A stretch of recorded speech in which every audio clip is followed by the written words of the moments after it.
एक सच जो शायद चौंका दे। भारत में काम करने वाली लगभग आधी महिलाओं को अपने करियर में कभी न कभी यौन उत्पीड़न का सामना करना पड़ता है। सोचिए, 50%। ये सिर्फ एक नंबर नहीं है, ये एक सच्चाई है। तो आज हम इसी को समझने की कोशिश करेंगे। जानेंगे कि कानून की नज़र में सेक्सुअल हरासमेंट आखिर होता क्या है, इसे पहचानना क्यों ज़रूरी है और इसके खिलाफ आवाज़ कैसे उठाई जा सकती है। चलिए इस बातचीत की शुरुआत एक सीधे सवाल से करते हैं। कभी सोचा है कि उत्पीड़न के वो रूप जो शारीरिक नहीं होते, जैसे कि लगातार घूरना या भद्दे मजाक करना, वो अक्सर अनकहे क्यों रह जाते हैं? क्या इसके पीछे डर होता है, या शर्म, या शायद ये कि हमें ठीक से पता ही नहीं है कि ये भी उत्पीड़न की कैटेगरी में आता है? देखिए, भारत में यौन उत्पीड़न से जुड़ा कोई भी कानून हो, उसकी नींव सिर्फ एक शब्द पर टिकी है, अवांछित, यानी अनवेलकम। मतलब एकदम सीधा सा है। कोई भी ऐसा बर्ताव, कोई भी ऐसी हरकत जो किसी को असहज महसूस कराए, जो उसे पसंद ना हो, जो अस्वीकार्य लगे, बस करने वाले का इरादा क्या था ये मायने नहीं रखता। अगर सामने वाले को वो बर्ताव पसंद नहीं आया तो वो अवांछित है। कानून की परिभाषा बहुत साफ और बड़े दायरे वाली है। पॉश एक्ट कहता है कि यौन प्रकृति का कोई भी व्यवहार जो अवांछित हो, चाहे वो सीधे तौर पर किया गया हो, जैसे कि गलत तरीके से छूना, या इशारों में हो, जैसे लगातार घूरते रहना, वो सब यौन उत्पीड़न माना जाएगा। और यहीं पर सबसे जरूरी बात सामने आती है। कानून इस बात की परवाह नहीं करता कि किसी की नीयत क्या थी। हो सकता है वो सिर्फ मजाक कर रहा हो, लेकिन इससे कोई फर्क नहीं पड़ता।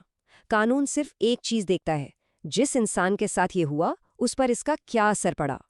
अगर उन्हें वो बर्ताव अनवांटेड लगा तो बस वो हरेसमेंट है, बात खत्म।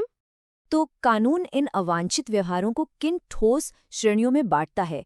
चलिए पॉश एक्ट में बताए गए उन 5 प्रकार के उत्पीड़नों पर एक नज़र डालते हैं, ताकि उन्हें आसानी से पहचाना जा सके और उनका सामना किया जा सके। तो कानून 5 मुख्य प्रकार बताता है। पहला है फिजिकल कॉन्टैक्ट, जैसे बिना मर्जी के छूना या गले लगाना। दूसरा है सेक्सुअल फेवर की डिमांड करना या रिक्वेस्ट करना। तीसरा है सेक्सुअली कलर्ड रिमार्क्स, मतलब किसी के पहनावे या शरीर पर भद्दे टिप्पणी करना। चौथा है पोर्नोग्राफी दिखाना, चाहे वो फोन पर हो या कंप्यूटर पर हो। और पांचवा है कोई भी दूसरा अनवेलकम सेक्सुअल व्यवहार, जो जुबानी हो, इशारों में हो या शारीरिक हो। अब इन अलग अलग हरकतों के अलावा कानून 2 बड़े फ्रेमवर्क्स को भी मान्यता देता है, जिनके तहत उत्पीड़न होता है।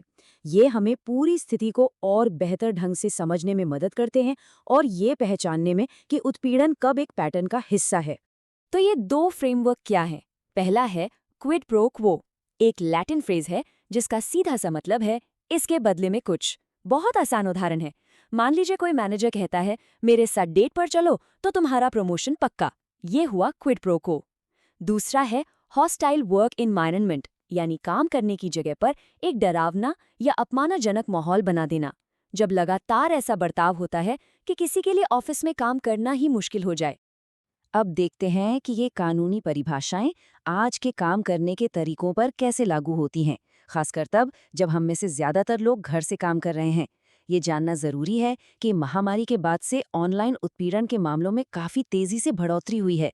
जी हाँ, आज के डिजिटल दौर में उत्पीड़न के नए रूप सामने आए हैं, जैसे कि वर्चुअल हैरेसमेंट, जिसमें आपत्तिजनक ईमेल या मैसेज भेजना या किसी की निजी तस्वीरें ऑनलाइन शेयर करना शामिल है। फिर है थर्ड पार्टी हैरेसमेंट, जो कोई क्लाइंट, कस्टमर या वेंडर भी कर सकता है। और एक है इंटरसेक्शनल हैरेसमेंट, जहां यौन उत्पीड़न के साथ साथ जाति, धर्म या विकलांगता के आधार पर भी भेदभाव जुड़ा होता है। और हाँ, ये याद रखना बेहद जरूरी है कि उत्पीड़न का मामला बनाने के लिए व्यवहार का बार बार होना हमेशा जरूरी नहीं है।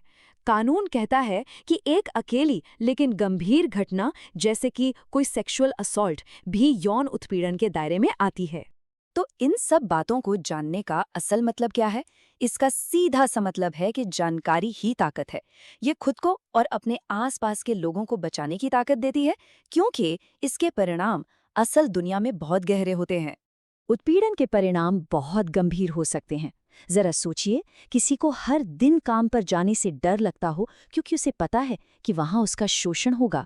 सोचिए किसी का करियर, उसकी प्रतिष्ठा दांव पर लग जाए। ये सब सच्ची कहानियां हैं और ये हमें याद दिलाती हैं कि रोकथाम ही एकमात्र रास्ता है। इस पूरी चर्चा का सबसे जरूरी संदेश यही है, यौन उत्पीड़न के इन अलग-अलग प्रकारों को पहचानना और समझना ही इसे खत्म करने की दिशा में सबसे पहला और सबसे जरूरी कदम है। जब हम इसे एक नाम दे सकते हैं, तभी हम इसका मिलकर सामना कर सकते हैं। तो आज की बातचीत को हम इसी सवाल पे खत्म करते हैं कि अगर पहचानना पहला कदम है, तो दूसरा कदम क्या है? क्या वो अपनी आवाज उठाना है, या किसी और के लिए आवाज बनना है, या फिर अपनी कंपनी में बदलाव की मांग करना है?